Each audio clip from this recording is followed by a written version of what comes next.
یہ صرف چند سڑکوں کی کہانی نہیں، یہ سوال ہے کہ ملتان کے اربوں روپے کے ترقیاتی منصوبوں میں معیار کون چیک کر رہا ہے؟ اور اس سے بھی بڑا سوال، کیا محکمہ ہائی وے اور اینٹی کرپشن کے گٹھ جوڑ کے باعث شکایات دبا دی جاتی ہیں؟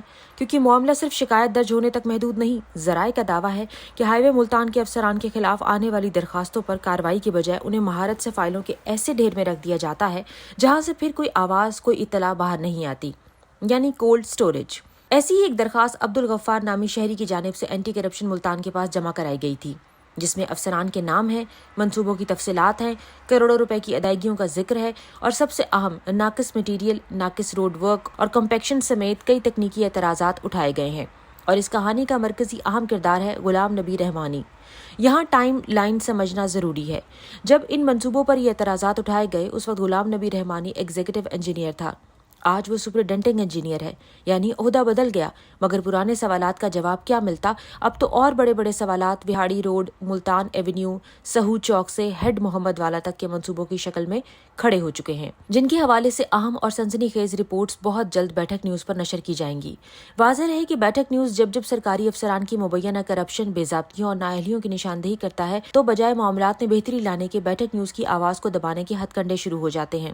کمیشن خور، کرپٹ اور ٹھیکیدار افسران NCCI کے ذریعے بیٹھک نیوز کی انتظامیہ کو دباؤ میں لانے کی کوششوں میں لگ جاتے ہیں۔ بیٹھک نیوز یہ پہلے بھی واضح کرتا چلا آ رہا ہے کہ عوامی مفاد میں کی جانے والی رپورٹنگ کسی صورت نہیں رکے گی، اور آج کا عزم بھی یہی ہے۔ اب آتے ہیں اینٹی کرپشن کو دی گئی عبدالغفار کی اس درخواست کی طرف، جس میں اس وقت کے ایگزیکٹو انجینئر غلام نبی رحمانی، SDO کاشف جنید اور سب انجینئر محمد علی کے نام درج ہیں۔ درخواست میں مختلف سڑکوں کے منصوبوں کی تفصیلات بھی موجود ہیں۔ تقریباً 17.30 کلومیٹر کی ایک منصوبے کے تقریباً 10 کروڑ روپے کے ایڈوانس ادائیگی کا ذکر ہے۔ تقریباً 9 کلومیٹر کے دوسرے منصوبے کے لیے تقریباً 8 کروڑ روپے، مزید منصوبوں میں تقریباً 5 کروڑ اور 12 کروڑ روپے کی ادائیگیوں کا ذکر ہے، جبکہ ایک منصوبے کی لمبائی تقریباً 25.75 کلومیٹر بتائی گئی ہے۔ لیکن اصل سنسنی خیز حصہ اب آتا ہے۔ درخواست میں الزام صرف یہ نہیں کہ سڑک خراب ہے، تکنیکی اعتراضات اٹھائے گئے ہیں، مٹیریل کے معیار پر سوال، روڈ ورک کے معیار پر اعتراض، کمپیکشن پر اعتراض، کارپیٹ کے معیار پر سوال، اور ساتھ ساتھ درخواست گزار نے مطالبہ کیا کہ موقع پر ٹیکنیکل معائنہ کرایا جائے، UIT لاہور سے ٹیسٹ رپورٹس حاصل کی جائیں، لوکل لیبارٹری رپورٹس چیک کی جائیں اور مکمل ریکارڈ اور ادائیگیوں کی جانچ کی جائے۔ اب سوال یہ ہے کہ کیا یہ ٹیسٹ ہوئے؟ اگر ہوئے تو رپورٹس کہاں ہیں؟ اگر مٹیریل معیار کے مطابق تھا تو اسے ثابت کرنے والی آزادانہ رپورٹس کہاں ہیں؟ اور اگر ٹیسٹ ہی نہیں ہوئے تو پھر درخواست کا کیا بنا؟ یہیں سے معاملہ ہائی وے سے نکل کر محکمہ اینٹی کرپشن ملتان تک پہنچتا ہے۔ ذرائع کا دعویٰ ہے کہ درخواست پر سرے سے کوئی ایسی مؤثر کارروائی نہیں ہوئی جو ان سنگین تکنیکی اعتراضات کا حتمی جواب دے سکتی۔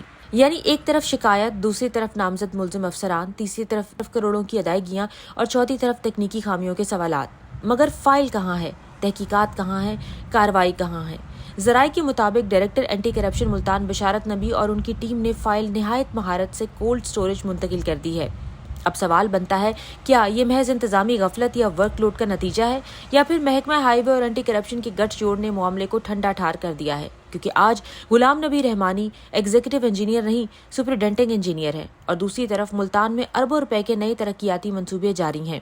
نشتے روڈ سمیت کئی منصوبوں میں آج بھی مٹیریل، بیس اور کمپیکشن کے معیار پر سوالات اٹھ رہے ہیں۔ یہ کہنا درست نہیں ہوگا کہ موجودہ منصوبوں میں وہی خامیاں ثابت ہو چکی ہیں، لیکن سوال ضرور بنتا ہے، کیا ماضی کی شکایات سے سبق لیا گیا؟ کیا آج ہر تہہ کا کمپیکشن ٹیسٹ ہو رہا ہے؟ کیا بیس مٹیریل کی گریڈنگ اور معیار چیک ہو رہا ہے؟